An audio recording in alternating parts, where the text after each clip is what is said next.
Innal hamdalillah nahmaduhu wa nasta'inuhu wa nastaghfiruh wa na'udzu billahi min shururi anfusina wa min sayyiati a'malina man yahdihillahu fala mudilla lahu wa man yudlil fala hadiya lahu asyhadu an la ilaha illallah wahdahu la syarika lahu wa asyhadu anna Muhammadan 'abduhu wa rasuluh. Allahumma shalli wa sallim wa barik ala nabiyyina Muhammadin wa ala alihi wa sahbihi ajma'in. Qala Allah Ta'ala fi kitabihil karim, ya ayyuhalladzina amanu taqullaha haqqa tuqatih ittaqullaha haqqa tuqatih wa la tamutunna illa wa antum muslimun. Amma ba'du, ma'asyiral muslimin, jamaah Masjid Babus Salam rahimakumullah, Bapak Ibu yang semoga dirahmati oleh Allah Subhanahu wa taala. Alhamdulillah, puji syukur kepada Allah Subhanahu wa taala yang telah memberikan kenikmatan kepada kita semuanya, sehingga pada sore hari ini, pada malam hari ini, Allah Subhanahu wa taala mengizinkan kita untuk datang di majelis ilmu untuk mempelajari ayat-ayat Allah Subhanahu wa taala, mempelajari sunnah-sunnah Nabi Muhammad SAW, dan ini termasuk bagian daripada taman-taman surga yang disabdakan oleh Rasulullah SAW, sehingga disebutlah majelis taklim itu Rawdun min Riyadhil Jannah, adalah taman dari taman-taman surga Allah Subhanahu wa taala. Ma'asyiral muslimin jamaah yang dirahmati oleh Allah Subhanahu wa taala, Allah Subhanahu wa taala berfirman dalam surat Al-Maidah ayat 35.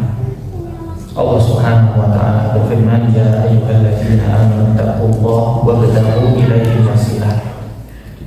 Wahai orang-orang yang beriman, ittaqullaha wabtaghu ilaihi wasilah. Bertakwalah kepada Allah Subhanahu wa taala dan carilah sarana dalam bertakwa kepada Allah Subhanahu wa taala. Dalam bertakwa kepada Allah Subhanahu wa taala, yaitu takwa dengan makna atau arti kita mempelajari, kita mencari tahu apa yang Allah Subhanahu wa taala perintahkan, kemudian kita jalankan. Kemudian takwa juga dalam arti kita belajar, kita mencari tahu tentang apa-apa yang Allah Subhanahu wa taala larang, kemudian seluruhnya kita tinggalkan. Maka takwa itu ada yang butuh kita jadikan sarana dalam meraihnya, di antaranya yaitu puasa. Maka Allah Subhanahu wa taala sebutkan dalam ayat puasa, la'allakum tattaqun, agar kalian bertakwa. Itu semuanya adalah sarana-sarana menuju ketakwaan kepada Allah Subhanahu wa taala. Dan salah satu sarana bertakwa kepada Allah Subhanahu wa taala yaitu kita duduk di majelis ilmu, kita pelajari apa-apa yang Allah Subhanahu wa taala perintah, kemudian kita dengan sungguh-sungguh untuk bisa menjalankan perintah tersebut. Dan juga kita belajar, kita mengetahui tentang apa-apa yang Allah Subhanahu wa taala larang, kemudian sepenuhnya kita tinggalkan. Di antara wasilah juga untuk menjadi sarana kita semakin bertakwa kepada Allah Subhanahu wa taala, yaitu kita berakhlak mulia. Alhamdulillah, pada majelis kali ini Allah mengizinkan kita untuk membaca kitab Nahwu Akhlaqis Salaf, dan alhamdulillah mungkin sudah sekitar sepertiga dari kitab ini telah kita baca secara singkat ataupun secara makna, dan juga ayat-ayat atau hadis-hadis yang penting kita sampaikan sebagaimana pengarang kitab ini sampaikan. Maka dari itu, marilah kita terus-menerus menjadikan seluruh kehidupan kita, ibadah-ibadah kita, umur kita, harta kita, waktu kita, itu adalah menjadi wasilah bagi kita untuk meraih ketakwaan kepada Allah Subhanahu wa taala. Kemudian Allah Subhanahu wa taala melanjutkan dalam ayat ini, yaitu Al-Maidah ayat 35, wajahidu fi sabilihi, dan berjihadlah di jalan Allah Subhanahu wa taala. Karena jihad aslinya adalah jihad berperang. Akan akan tetapi jihad bisa dimaknai secara umum, secara luas, yaitu bersungguh-sungguh, di mana kesungguhan kita dalam beribadah, kesungguhan kita dalam menuntut ilmu, kesungguhan kita dalam baca Al-Quran, kesungguhan kita dalam mendidik putra-putri kita, istri kita, keluarga kita, itu semua adalah jihad di jalan Allah Subhanahu wa Ta'ala. La'allakum tuflihun, agar kalian berhasil, agar kalian termasuk orang-orang yang sukses, agar kalian termasuk orang-orang yang beruntung. Ma'asyiral muslimin jamaah yang dirahmati Allah Subhanahu wa Ta'ala. Di pertemuan 2 pekan yang lalu kita membahas tentang as-sabru hinal ba's, yaitu sabar dalam keadaan terdesak waktu perang. Alhamdulillah pada pembahasan ini ya, kita telah mengetahui bahwasanya terdesak di dalam perang itu tidak membolehkan seseorang untuk berlari dalam peperangan, sebagaimana dalam hadis disebutkan Rasul sallallahu alaihi wasallam bersabda, ijtanibu sab'al mawbiqat, sab'ata mawbiqat, jauhilah 7 dari perkara yang membinasakan. Jadi memang ada beberapa dosa-dosa besar yang Allah Subhanahu wa Ta'ala atau Rasul sallallahu alaihi wasallam sebutkan sebagai dosa besar yang membinasakan. Ada pula dosa-dosa besar yang tidak disebutkan secara khusus, dosa tersebut tidak membinasakan.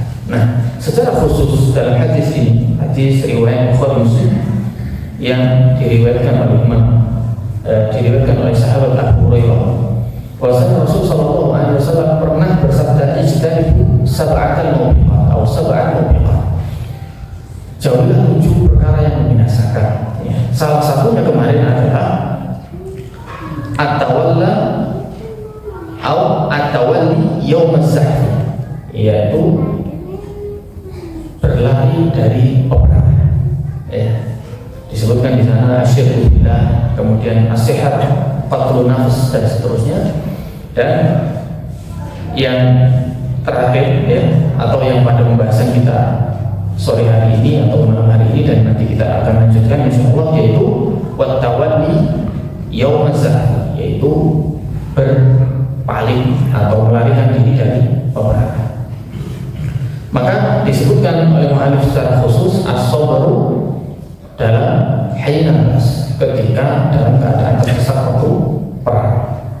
Kemudian Rasulullah SAW bersabda yang menunjukkan bahwasanya sabar ini selalu dibutuhkan, lebih sabar dalam peperangan, yaitu an-nasru ma'as sabar, pertolongan Allah Subhanahu wa Ta'ala itu bersama kesabaran, wal farju ma'al karbi, dan kesulitan itu dan jalan keluar itu bersama kesulitan.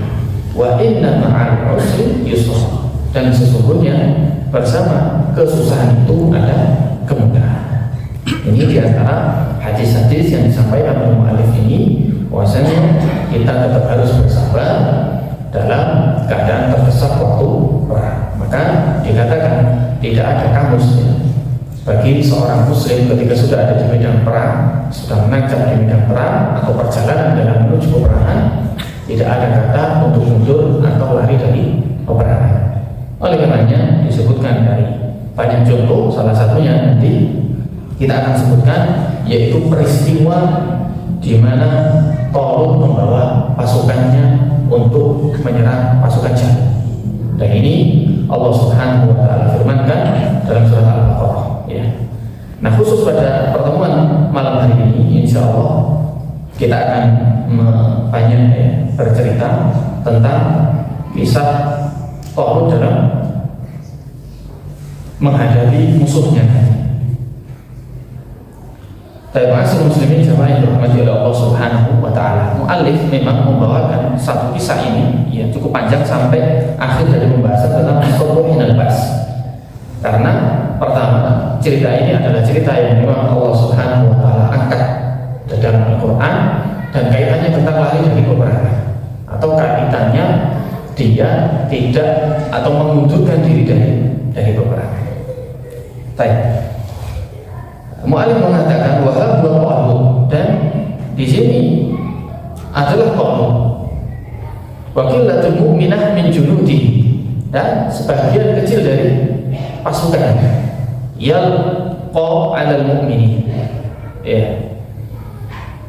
Mereka adalah pelajaran bagi orang-orang mukmin setelahnya, darsan ilmiah. Ya, termasuk pelajaran secara ilmiah karena menyangkut tentang sabar ketika perang. Haitsu aqada li junudi imtihanan. Ketika mereka ditimpa oleh ujian.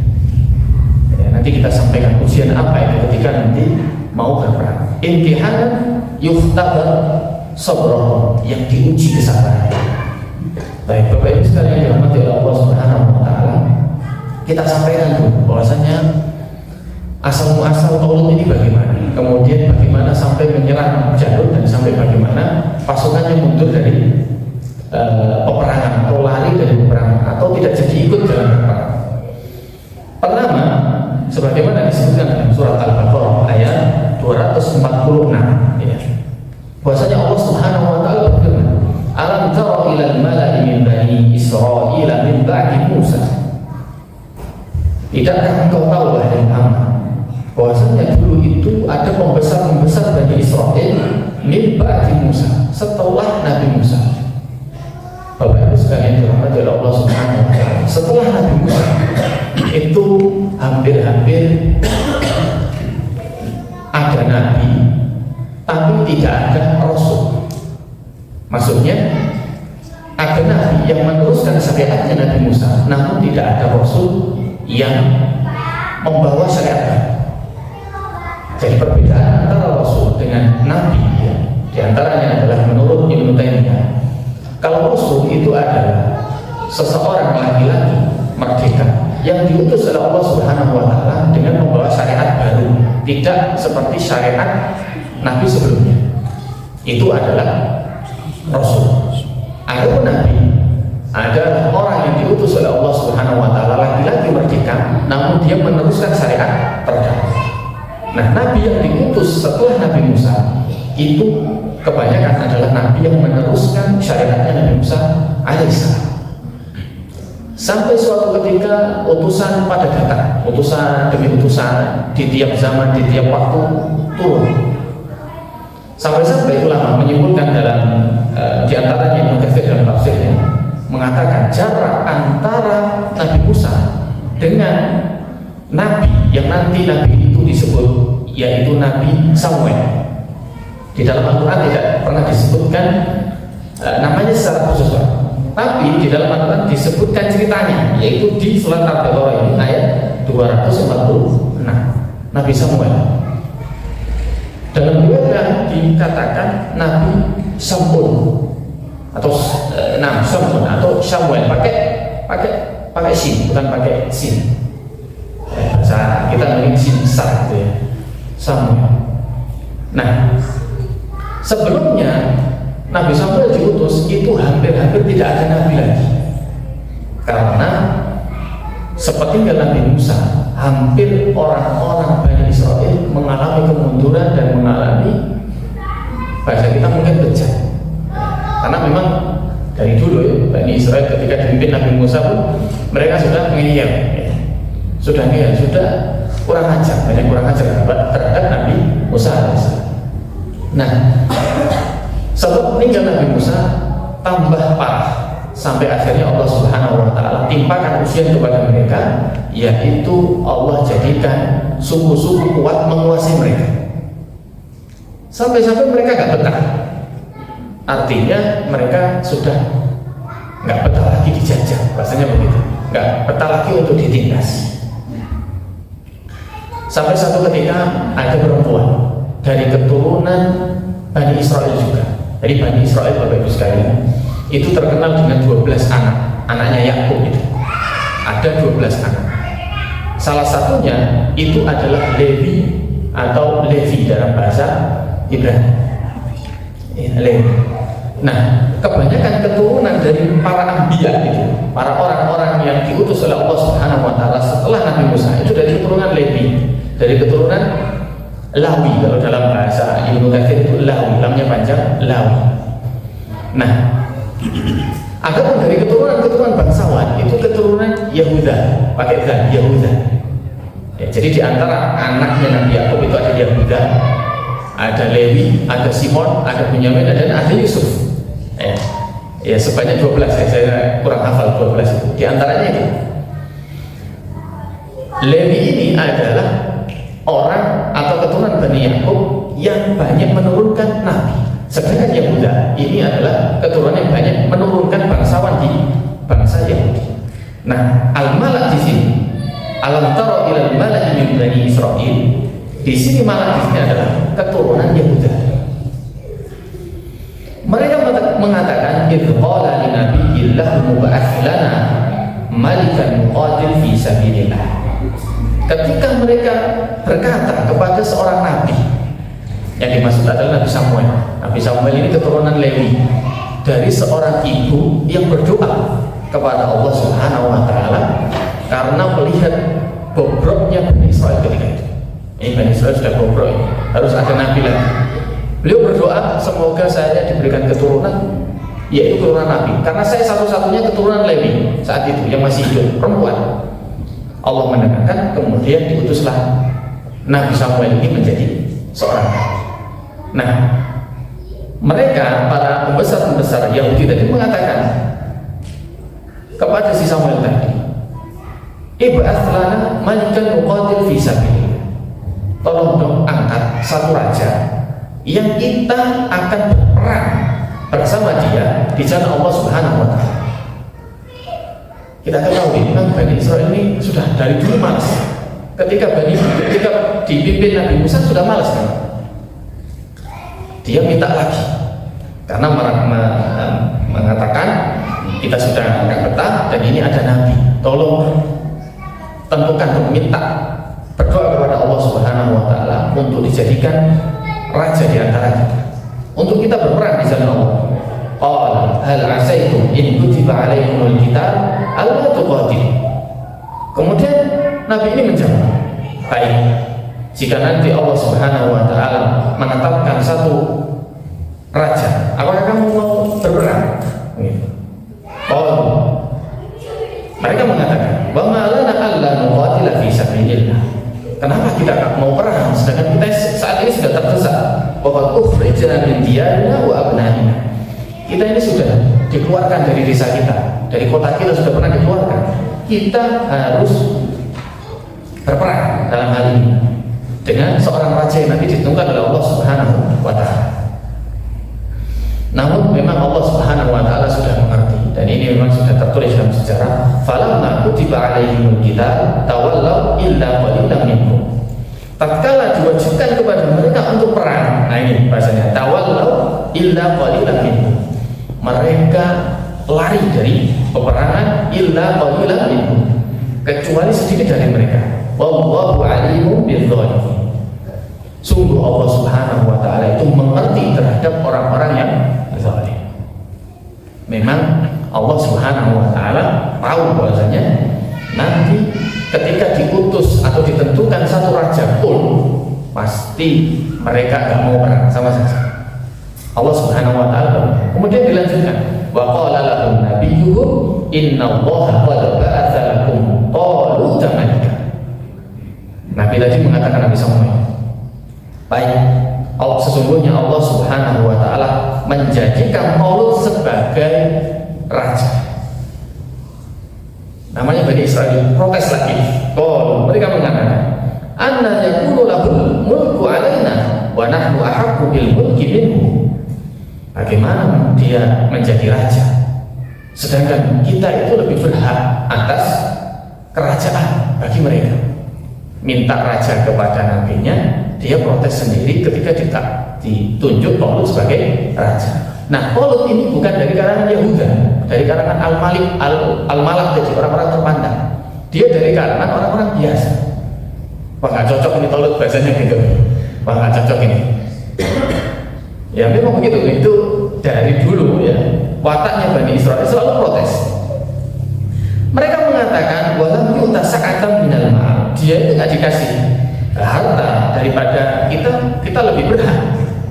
Qala inna Allah astafahu alaikum wa zadahu fil ilmi wal jism. Mereka Nabi Samuel tadi mengatakan innallaha astafa.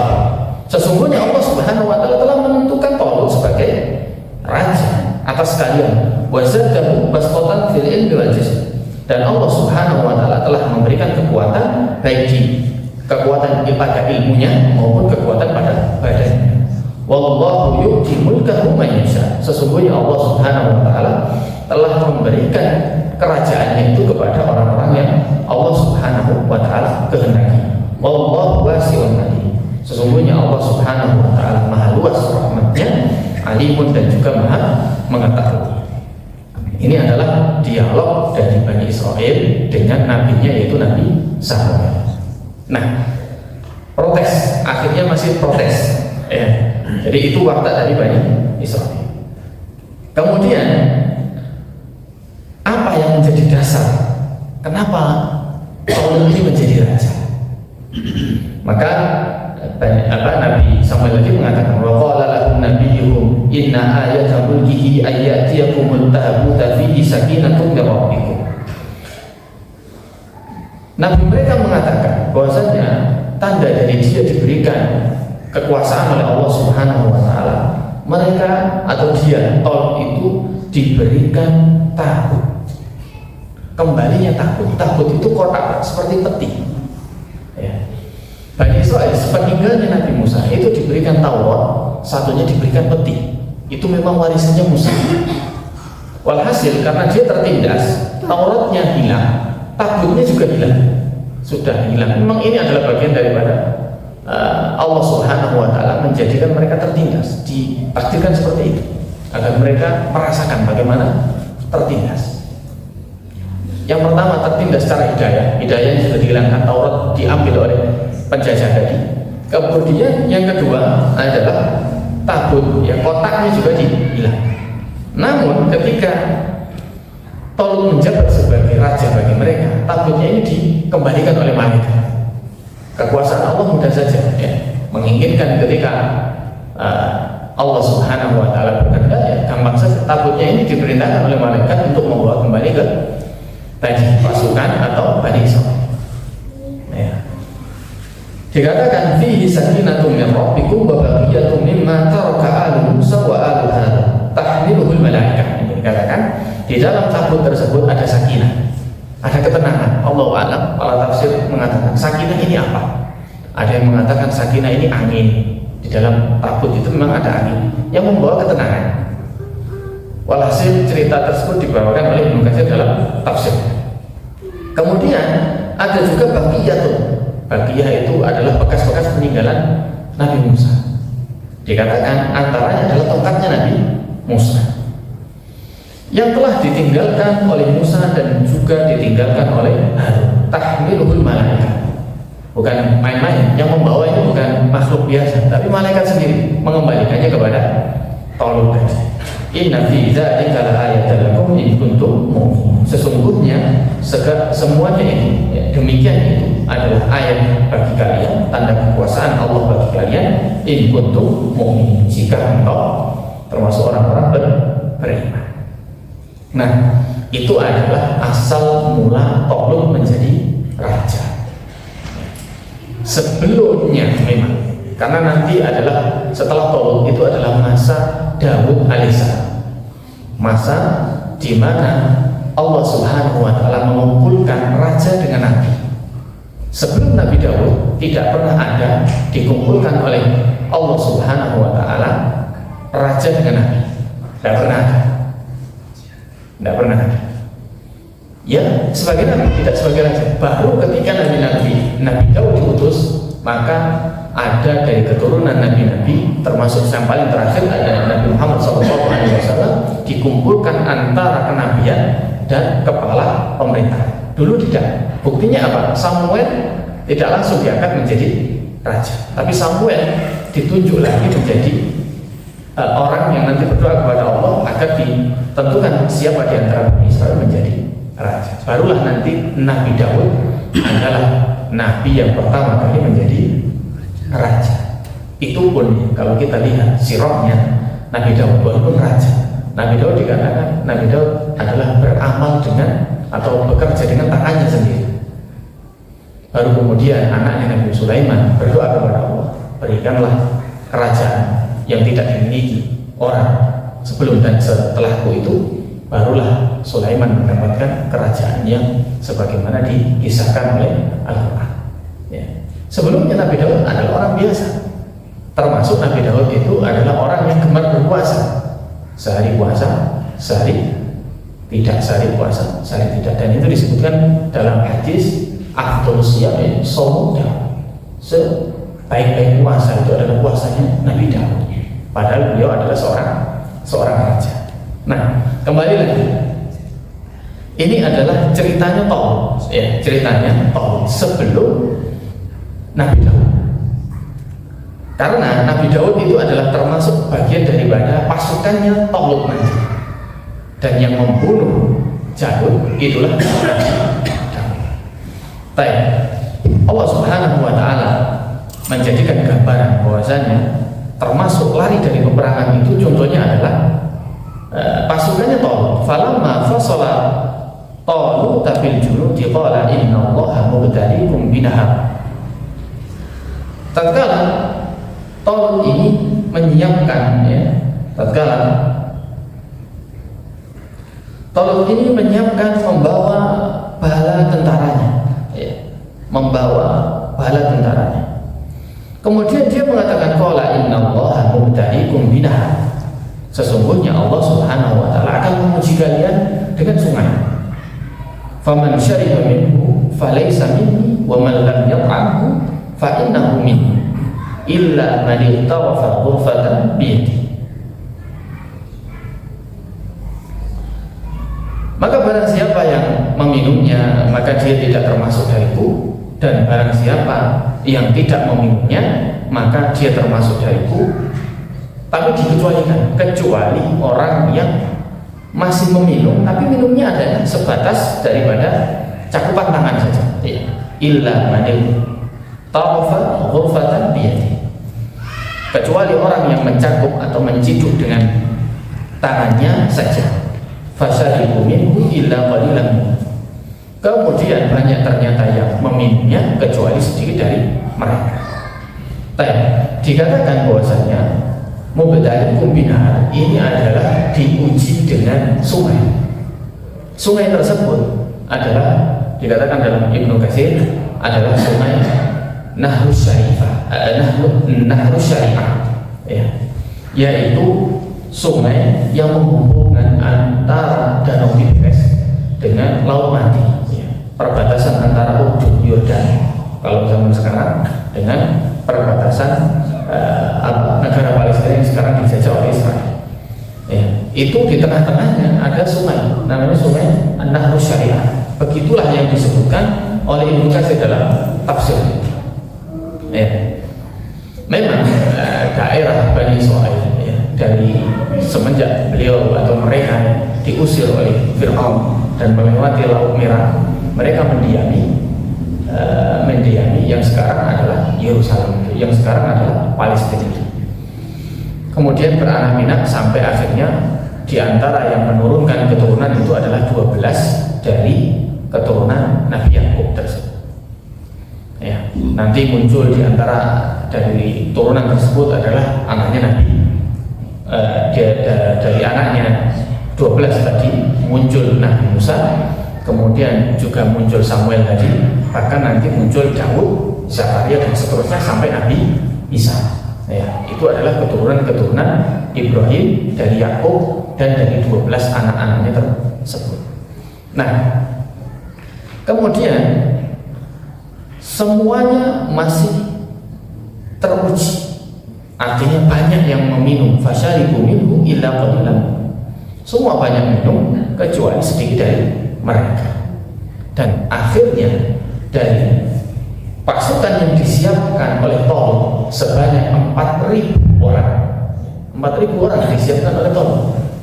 Berkurang hanya yang ikut Talut untuk menyerang Jalut sebanyak 313. Dan ini sesuai dengan jumlah pasukan ketika perang Badar. Ya, jadi para ulama menyimpulkan atau membandingkan perang Badar ini adalah hampir sama jumlahnya dengan perang ketika Talut menyerang Jalut.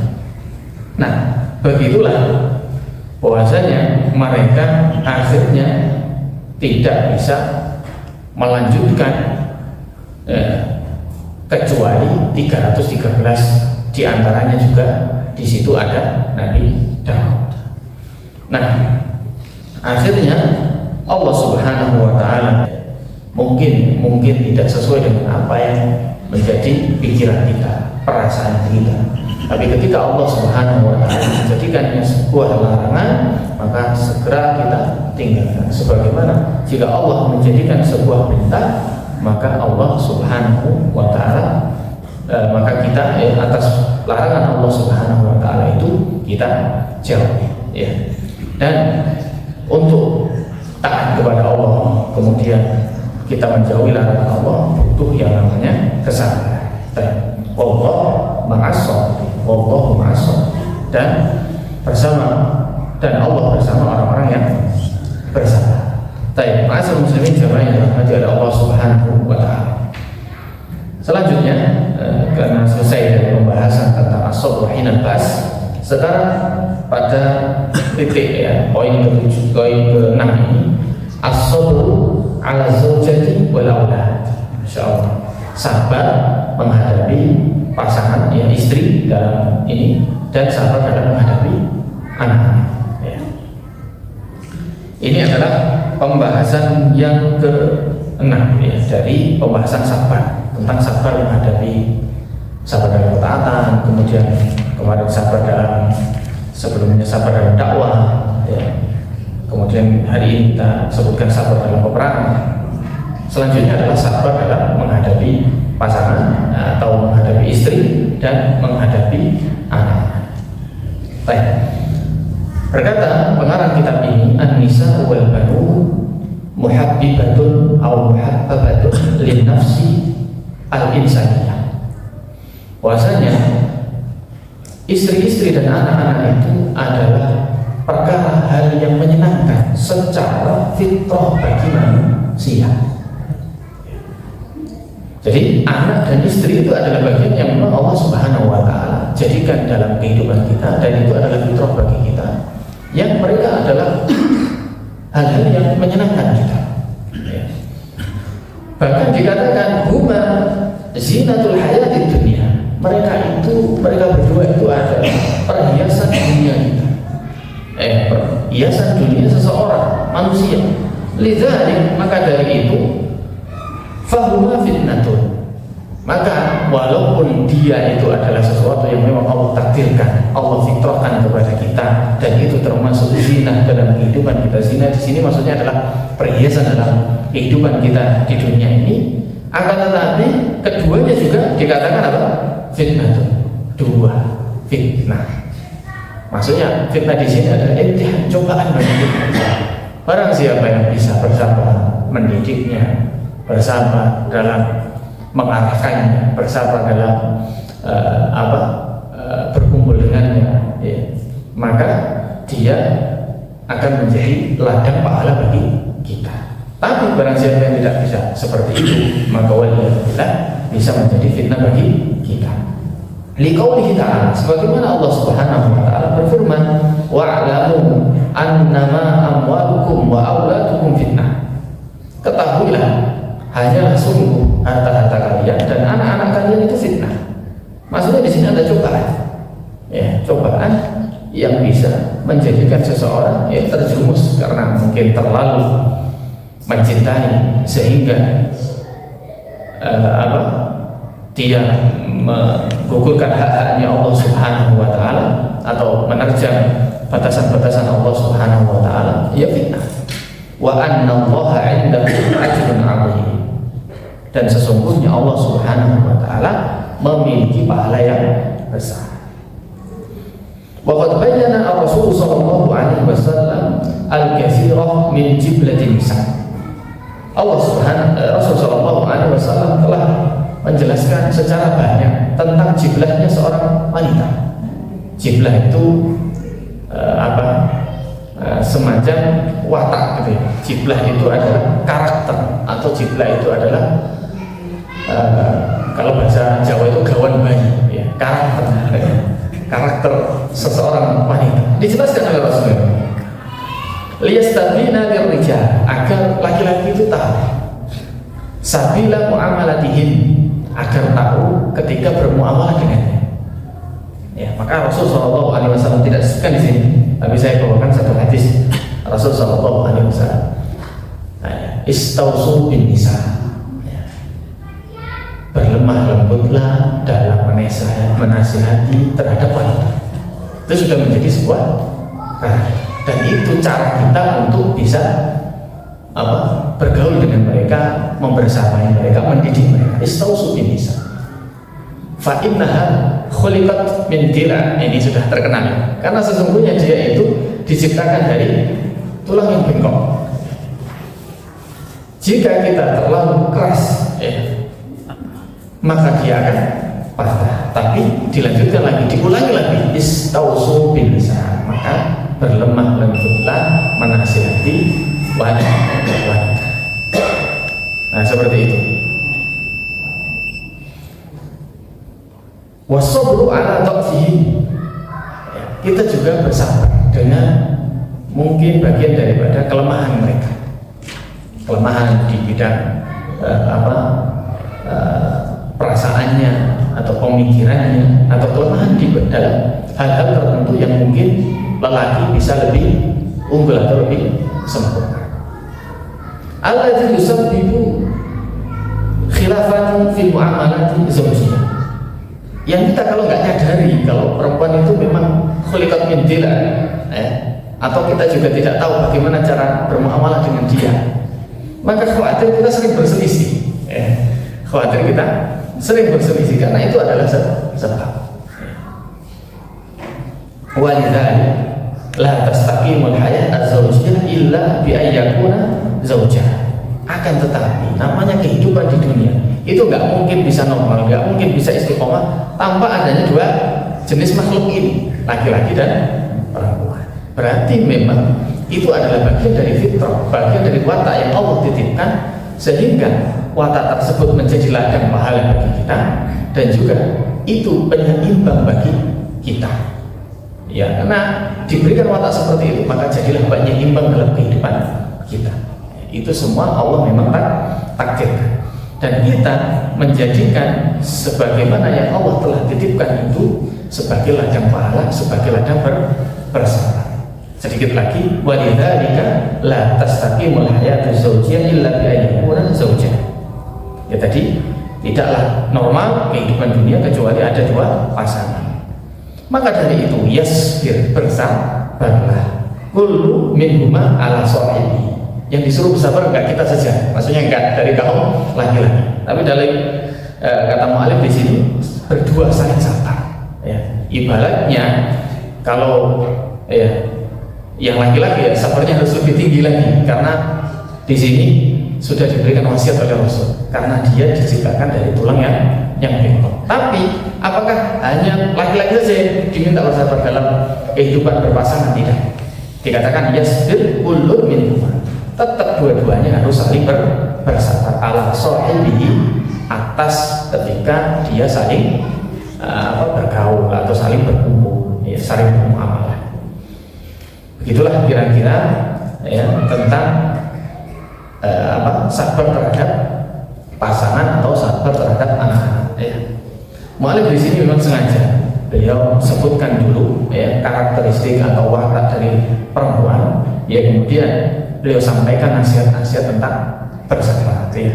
Insya Allah karena di sini hanya disebutkan satu ayat atau beberapa hadis saja, kita nanti akan perkaya lagi, kita akan sebutkan ayat-ayat tentang sabar dalam kehidupan antara suami istri, dan bagaimana cara kita bisa terus ya memiliki perasaan kasih sayang, saling mencintai, kemudian saling menghargai ya, dalam berpasangan. Karena ketika ini tidak terjadi dalam hubungan berkeluarga, maka waliyadzubillah akan menjadi fitnah bagi diri kita. Insya Allah kita akan lanjutkan pertemuan ini ya dengan pertemuan ini di dua pekan yang akan datang. tentang as-sabru 'ala zaujati wal aulad, sabar terhadap pasangan atau istri dan sabar terhadap anak. Barakallahu li wa lakum. Semoga Allah Subhanahu wa taala memberikan kemanfaatan atas apa yang telah kita kaji pada malam hari ini, dan semoga Allah Subhanahu wa taala menjadikan kita tetap istiqomah sampai akhir. Ayo kita tutup dengan doa kafaratul majelis. Subhanallahumma bihamdika asyhadu an la ilaha illa anta astaghfiruka wa atubu ilaik. Sallallahu ala nabiyyina Muhammadin wa ala alihi wa sahbihi ajma'in. Assalamualaikum warahmatullahi wabarakatuh.